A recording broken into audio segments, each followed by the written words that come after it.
वह शुरू में 20 लोगों को काम पर रखना चाहता था, जबकि उसके पिता प्रशिक्षण प्रदान करेंगे। हम देखते हैं कि कुछ भूमिकाएं जो बनाने की आवश्यकता होगी, जैसे कि चारकोल बर्नर और उसके श्रमिकों के लिए शिफ्ट कैसे संचालित होगी। उन्होंने कुछ प्रारंभिक विवरणों पर चर्चा की कि क्या करने की आवश्यकता है और प्रत्येक भूमिका के लिए शिफ्ट क्या होगी। और हम देख सकते हैं कि उसके पिता ने अपना मन बदलना शुरू कर दिया है। जो अवास्तविक लग रहा था वह जल्द ही समझ में आने लगा। जो नाराज होने के बजाय अब विचारशील दिखाई दिए, अपने बेटे को यह बताते हुए कि सब कुछ कैसे काम करेगा। अंत में अंतिम आवश्यक भूमिका की व्याख्या करते हुए, जो कि स्मेल्टर होगी, उन्होंने यह भी उल्लेख किया कि वह अभी प्रमोशन और छूट की पेशकश करके सब कुछ बेचेंगे। प्रत्येक आर के पास अलग अलग राशि के साथ दैनिक मजदूरी होगी, और यदि सब कुछ योजन, जो अंततः एक लोहार के रूप में काम जारी रखने के बदले में प्रस्ताव को स्वीकार कर लेते हैं, वे एक समझौता करते हैं और अध्याय जारी रहता है जो हमें औद्योगिक क्रांति के आधार पर हमारी नई कार्यप्रणाली दिखाता है। हम एक पैनल देखते हैं जिसमें पिछले विश्व से उत्पादन लाइनों पर काम कर रहे कुछ लोग दिखाई देते हैं। उसके बाद वर्तमान दुनिया के एक शहर का ओवरहेड दृश्य दिखाई देता है। छवि को झूम इन करते हैं और हम एच और उसके पिता को गंदगी वाली सड़क पर चलते हुए देख सकते हैं। उनके पीछे नीले रंग के लबादे में एक आदमी है, उनके पीछे एक और आदमी है, लाल वर्दी में 2 गार्ड, और आगे हाथ की स्थिति में वे प्रवेश द्वार की ओर बढ़ते हैं। जबकि हम शांत लग रहे थे और कुछ जूते खरीदने के बारे में सोच रहे थे जो उसके पैरों को जल्दी चोट नहीं पहुंचाएंगे। उसके बगल में कोई व्यक्ति किसी कारण से घबरा गया था और जगह को घूरते हुए स्थिर खड़ा था। उससे पूछा कि उसने चलना क्यों बंद कर दिया, और यह कहना जारी रखा कि यदि वह इससे डरता है तो शिल्पकार की आत्मा का होना बेकार है। एक गार्ड ने उन्हें पंक्ति में आने के लिए कहा, उसका धन्यवाद किया और चलते रहा, जबकि वह गार्ड से शुरू करते हुए जगह का विश्लेषण करना शुरू करता है। उन्हें एक पंक्ति मिलती है जो उनके गंतव्य के लिए लगती है। हमारे नायक ने जो देखा उससे ऐसा लगता है कि लोग किसी कारण से अपनी संतुष्टि को नहीं छोड़ रहे हैं। यह उसकी बारी है, और उसने अपने पिता से कहा, जो स्थिति से डरे हुए थे, कि वे जल्द ही बाहर प्रतीक्षा करें, अपने बेटे का धन्यवाद करें। और हम कहानी को जारी रखते हुए देखते हैं कि वह अंदर जगह में प्रवेश कर रहा है। हम केंद्र में पीले वस्त्र में एक आदमी को देखते हैं जो दूसरों से अलग है। उसके सामने किसी प्रकार का दस्तावेज है और उसके हाथ में एक कलम है। पीले रंग के आदमी का नाम लेजोनजा था। वह क्यू को देखता कि यदि वह ऐसा करता है तो उसे भविष्य में इसका बहुत पछतावा होगा। किसी तरह उस आदमी का ध्यान आकर्षित करने की कोशिश करते हुए जॉन जे पूछता है कि उसका शुरुआती बिंदु क्या था। वह अपना परिचय उस आदमी से देता है और कहता है कि वह जो कबीले की ओर से वहाँ है। जॉन और जा फिर गुस्से में मेज पर पटक देते हैं और पूछते हैं कि क्या उनके सामने वाला आदमी फायर ड्रैगन नामक प्रतिद्वंद्वी व्यापारी समूह को हीन भावना से देख रहा है। उसके शब्दों का क्या औचित्य है, और वे एक बैठक के साथ आगे बढ़ते हैं। हम देखते हैं कि हमारा नायक अपने प्रस्ताव को समझाने के लिए अपनी जैकेट से लाल किताब निकालता है। वह कुछ गारंटी का प्रस्ताव करना शुरू करता है जिसमें उसके परिवार की सामग्री और संपत्तियां शामिल हैं, आरण को सुरक्षित करने के लिए जो कुल 150 सिक्के हैं। जॉन जे उसे यह समझाने के लिए कहता है कि अनुरोध किए गए 300 में से अन्य 150 के लिए क्या गारंटी होगी, और वह अपने परिवार के जीवन को संपार्श्विक के रूप में उपयोग करता है। आदमी ने जो कुछ कहा उससे हैरान है, लेकिन वह उन्हें काले बाजार के माध्यम से मानव तस्करी में बेचने के अपने विचार को समझाना जारी रखता है।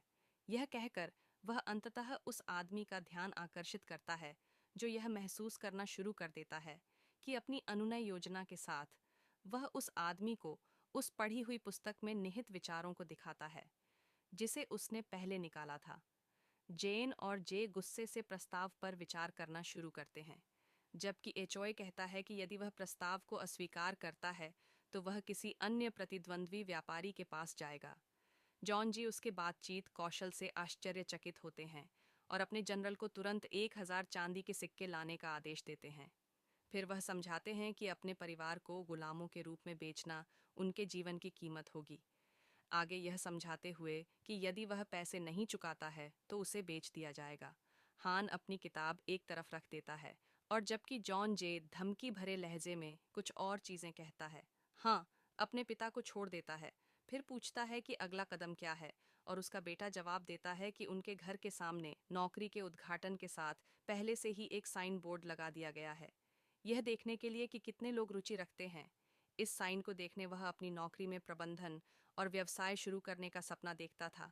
एक दिन वह भीड़ के सामने अपना परिचय देता है और समझाना शुरू करता है कि काम कब शुरू होगा, और उसने अपने कर्मचारियों के लिए जो अनुबंध तैयार किया है, वह लोगों को समझाना शुरू करता है कि अनुबंध के साथ वे क्या कर सकते हैं, और उनमें से कुछ इतनी अधिक जानकारी से भ्रमित लगते हैं।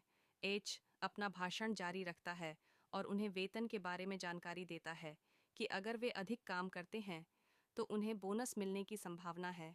उन्होंने साप्ताहिक भुगतान वाली छुट्टी का भी उल्लेख किया और इसे यह कहकर उचित ठहराया कि लोगों को और अधिक प्रभावित करने के लिए सभी को आराम की आवश्यकता है।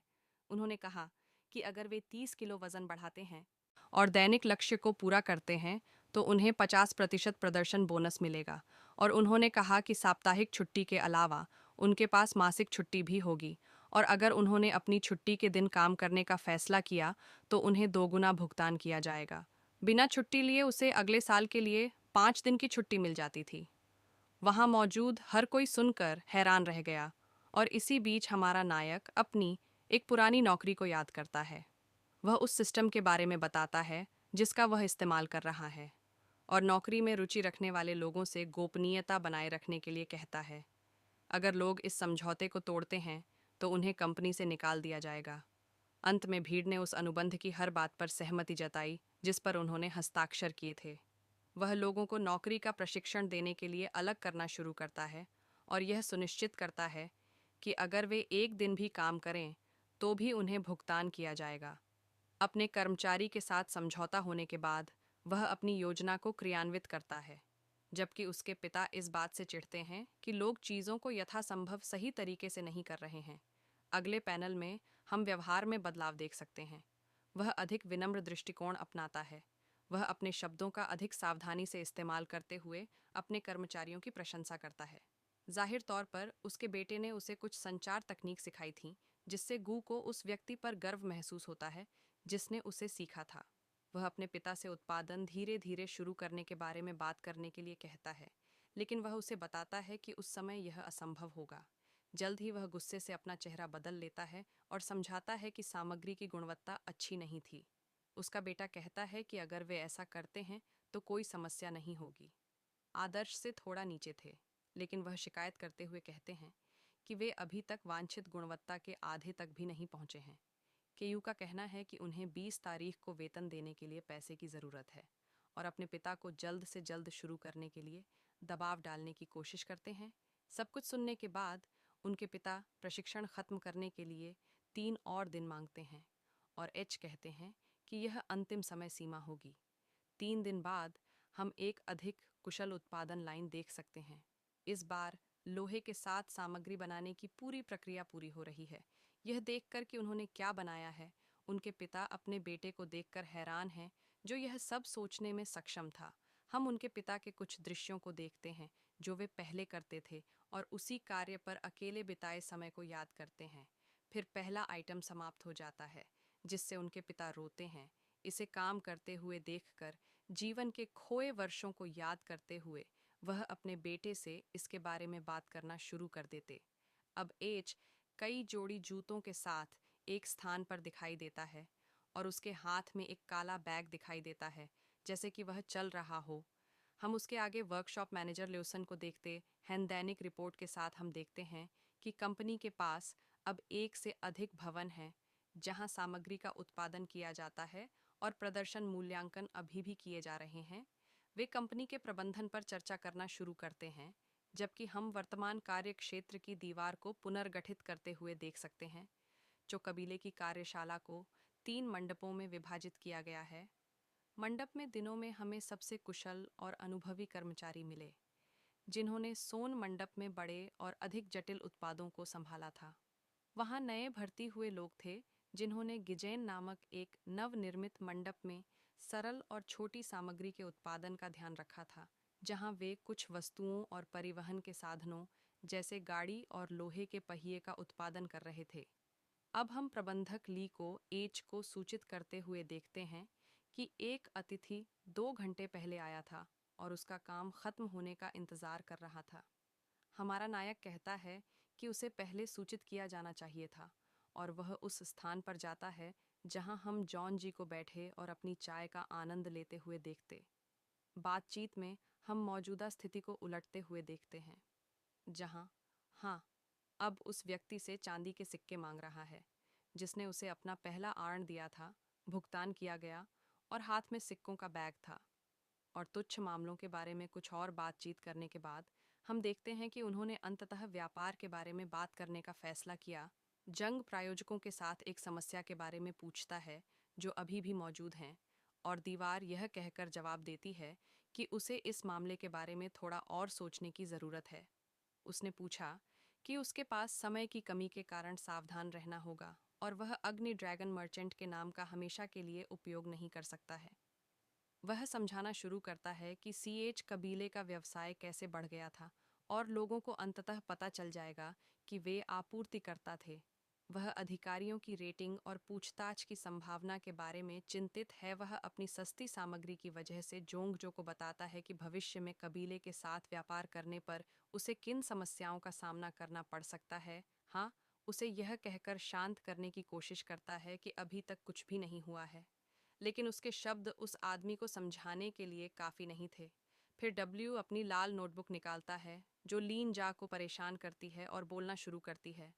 वह समझाता है कि उसकी व्यापारियों के एक अन्य समूह के साथ बैठक हुई थी जिन्होंने उसे रेशमी लाइन के जूतों की एक जोड़ी उपहार में दी थी। उन्होंने हाह को एक व्यापारिक प्रस्ताव देने की भी कोशिश की थी, जो कल्पना करने की कोशिश करता है कि वे ऐसा क्यों चाहते हैं। जैसे ही एक्स बोलता है, जा उसके हाथ से नोटबुक। वह पहले से ही सोच चुका है कि इसके बारे में क्या करना है।